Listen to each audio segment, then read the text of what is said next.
How dare you advise me? How dare you tell me how to run my family? How dare you tell me how to spend my money? Did you give me anything in this house? Are you the one that got the job for me? Is it not my money? Do I need permission before I use my money? Do I need permission before I make decisions? This is my house. I paid the rent.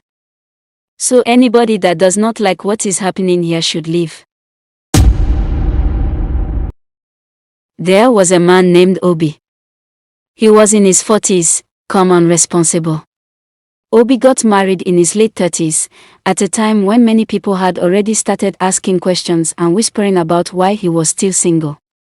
Obi came from a respectful home, and he carried those values into his own family. As a husband and a father, he did his best. He worked hard and made sure his home lacked nothing. He never allowed his wife to carry the burden of household expenses. If she helped sometimes, it was small, done quietly, with or without his knowledge. They lived a comfortable life.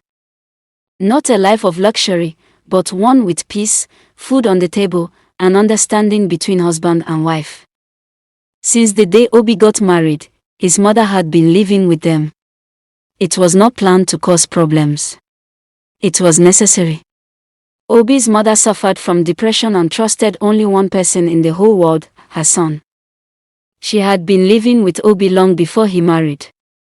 When Obi introduced his wife, the woman saw everything and still agreed to marry him.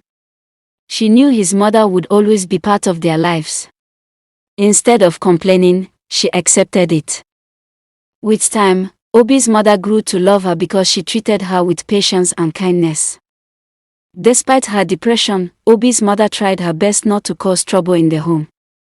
In her younger days, she had been a very good woman, too good for her own sake. People took advantage of her kind heart, and the pain from those experiences broke her slowly. That was how the depression started, and why she learned to trust no one except her only child. Still, peace lived in Obi's house. Years passed, and Obi and his wife had 3 children. The house became full of children's voices, early morning routines, and quiet evenings. Life was not perfect, but it was stable. It was the kind of life many Nigerian families live, simple, manageable, and held together by sacrifice and love. And for a long time, nothing went wrong. When the 3rd child turned 5 years old, Obi's wife, Rebecca, got a job. Not just any job, a very good one. A job many people only dream of. The kind of job that paid better than her husband's own. Obi was genuinely happy. He did not feel threatened. He did not feel insecure. Instead, he celebrated his wife. He thanked God openly. He told friends and family that his wife's success was a blessing to their home. He believed that when one person in the family rises, everyone rises together. Even Obi's mother was happy. Though she struggled with depression, she was excited for Rebecca. She wanted her to do well. She wanted her to grow. So she made a decision in her heart to support Rebecca with everything she had left in her strength. She helped in the house as much as she could. On days her body allowed her, she did school runs. On days she couldn't, Obi did it himself. She cooked food whenever Rebecca came home tired, late, or completely worn out. If Rebecca was too busy to supervise the children, she made sure the lesson teacher came and actually taught them well. Whenever Rebecca was not around, she stayed with the children. She watched over them. She guided them. She protected them like they were her own. She did all this because she understood. Her own husband had died when Obi was just 2 years old. From that day, she raised him alone. She worked, struggled, cried, and survived without help. She knew what it meant to carry responsibility as a woman. She knew how painful it was to work and still come home to children who needed attention, love, and care. That was why she never complained. Because of her condition, she was no longer working. Helping Rebecca gave her purpose. It made her feel useful. It made her feel like she still mattered in the home. Obi also played his part. He helped wherever he could. School runs. Small chores. Standing in when Rebecca was busy. He never complained. He never counted who did more. To him, family was teamwork.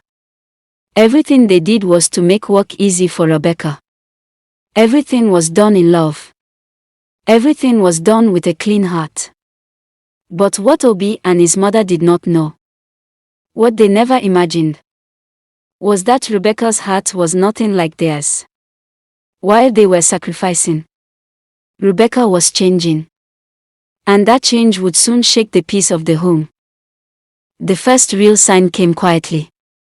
One day, Rebecca, Obi's wife, rented a very big apartment. Not just a flat, but a duplex. Spacious. Expensive. Far bigger than the house they were living in. She did it without Obi's knowledge. When she finally told her husband, Obi was shocked. He did not shout. He did not insult her. He only asked one question. Why didn't you tell me? Rebecca smiled and said she wanted to surprise him. She told him the house they were living in was now beneath her standards. She said they had outgrown it. She said as a woman working in a good place, she needed a home that matched her level. Obi objected. He told her it was too sudden. He told her they should have discussed it. He reminded her that marriage was about agreement, not competition. But Rebecca convinced him. She spoke calmly. She spoke confidently. She made it sound like she did it for the family. She said the surprise was from love. Reluctantly, Obi agreed. They packed into the new house. But that was only the beginning. Not long after they settled in, Rebecca bought a car. Still without telling her husband. Again, she called it a surprise. Obi's heart sank. Before he could fully understand what was happening, Rebecca employed a cook. Then a house help. Then a gateman. All without sitting down to discuss it with her husband. Everything was decided alone. Everything was announced later. Obi was angry, but he did not shout. He was hurt, but he did not fight. Instead, he did what he had always done since childhood. He went to his mother. He told her everything quietly. He spoke with pain, not anger. He wanted advice. He wanted peace. What Obi did not know, what he could never imagine, was that this one report, this one conversation, would open a door to a damage too big to control. Because sometimes, the biggest trouble in a home does not start with shouting. It starts with silence. And decisions made alone. Obi's mother did not go to Rebecca with anger. She did not go to fight. She did not go to accuse. She went with love. Since the day Rebecca married her son, she had treated her like a daughter. She had defended her when people talked. She had supported her in silence. So when Obi told her what was happening, she decided to speak to Rebecca woman to woman. In her heart, she understood something. She knew that sometimes, women make decisions without telling their husbands, not out of wickedness, but because many men refuse their wives' ideas out of pride and ego. She wanted to understand Rebecca's side. She wanted peace. So she went calmly. She sat Rebecca down and gently told her everything Obi had shared with her. She spoke softly, choosing her words carefully. She told Rebecca, "My daughter, my son is different. I train him well. He is not like other men. He will support you if you talk to him." She reminded her that Obi had always supported her growth. That he had never blocked her progress. That he had celebrated her success. She said, "It is not healthy to take big decisions without your husband's knowledge. Marriage is partnership. Talk to him before you do things. Let him be part of it. Her voice was calm. Her heart was open. But before she could finish, Rebecca changed. Suddenly, she stood up and began to shout at the top of her voice. How dare you advise me? How dare you tell me how to run my family? How dare you tell me how to spend my money? Her voice echoed in the house. She pointed her finger angrily. Did you give me anything in this house? Are you the one that got the job for me? Is it not my money? Then she shouted again. Do I need permission before I use my money? Do I need permission before I make decisions? She looked around the house and said words that pierced like a knife. This is my house. I paid the rent.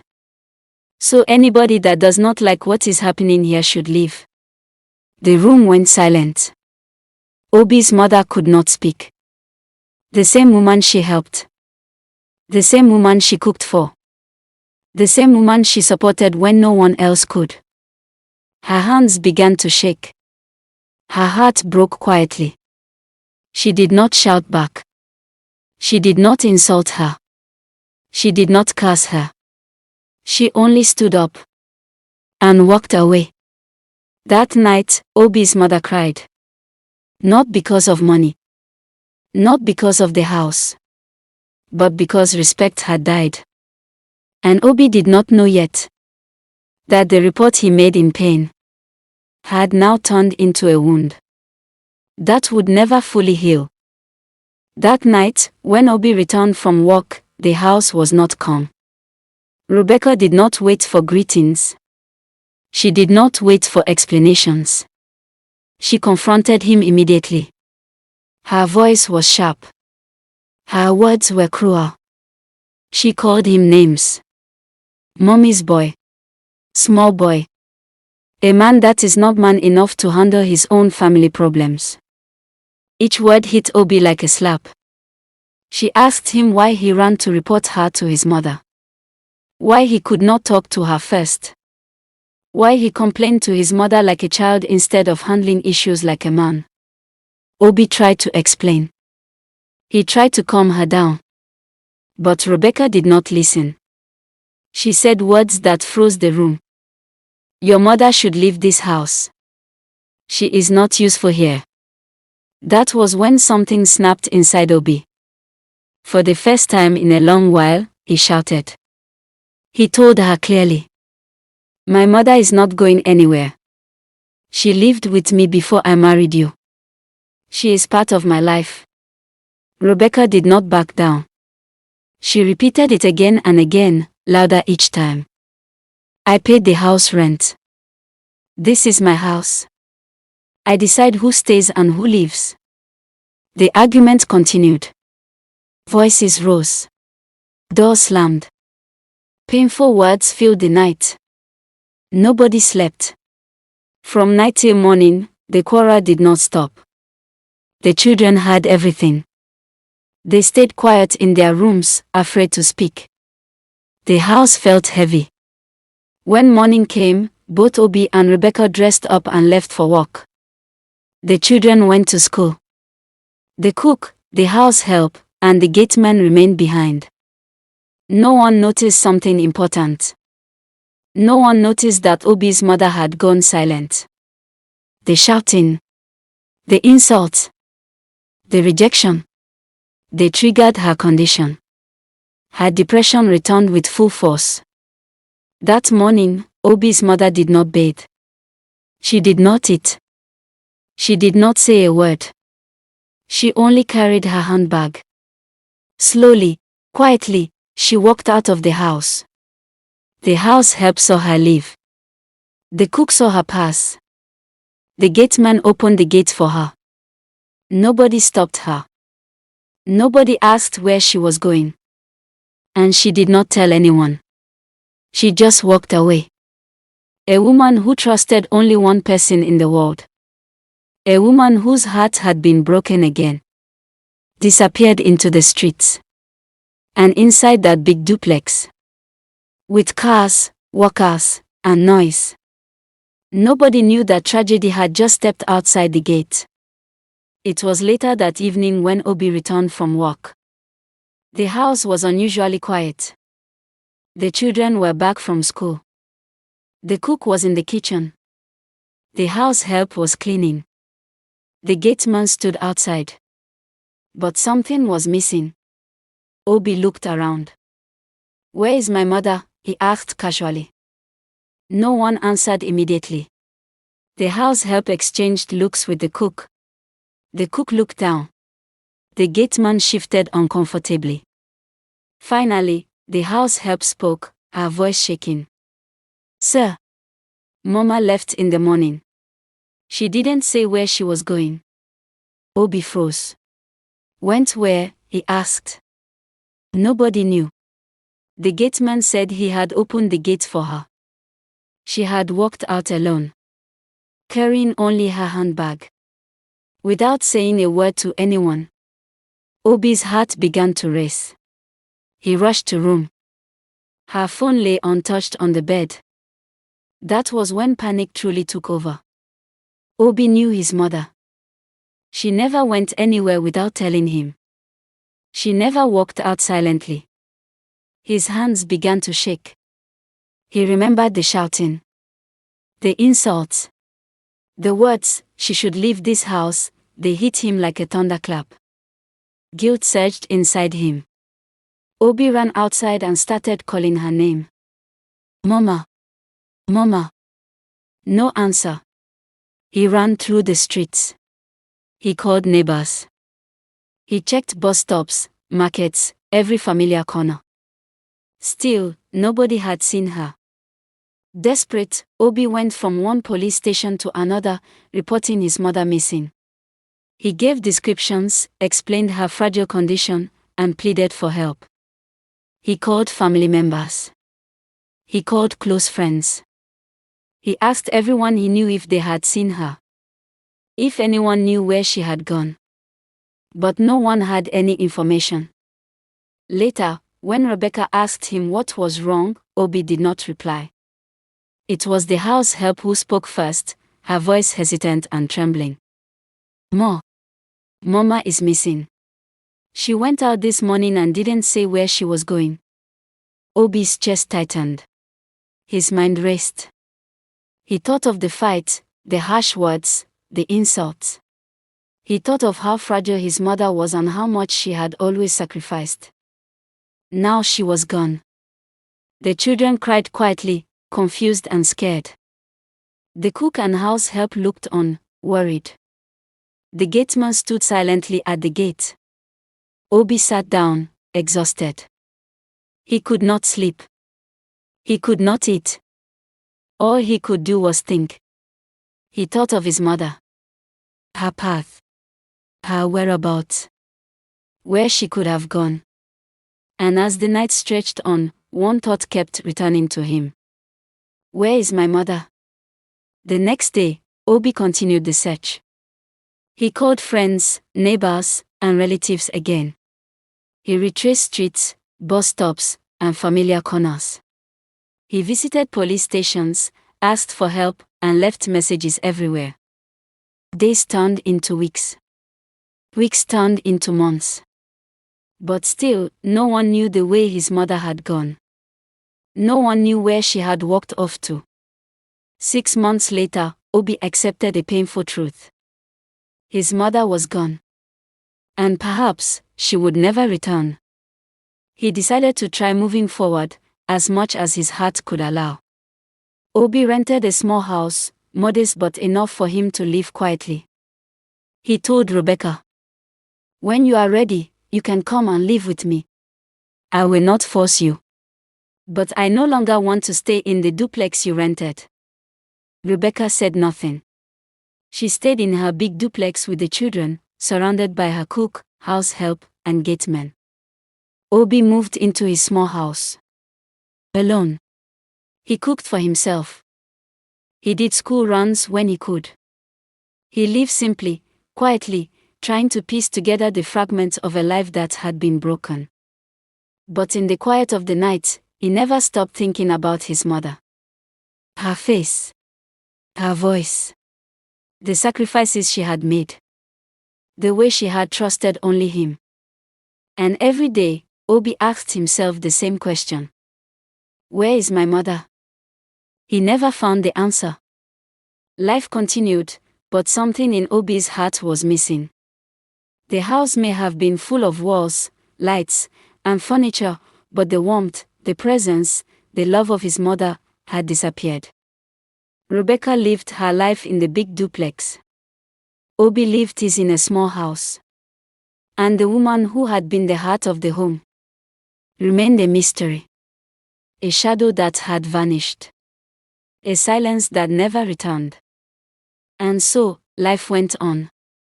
But Obi never stopped thinking about his mother. If you enjoyed this video, please like, comment, and subscribe. Turn on the notification bell so you won't miss my next story.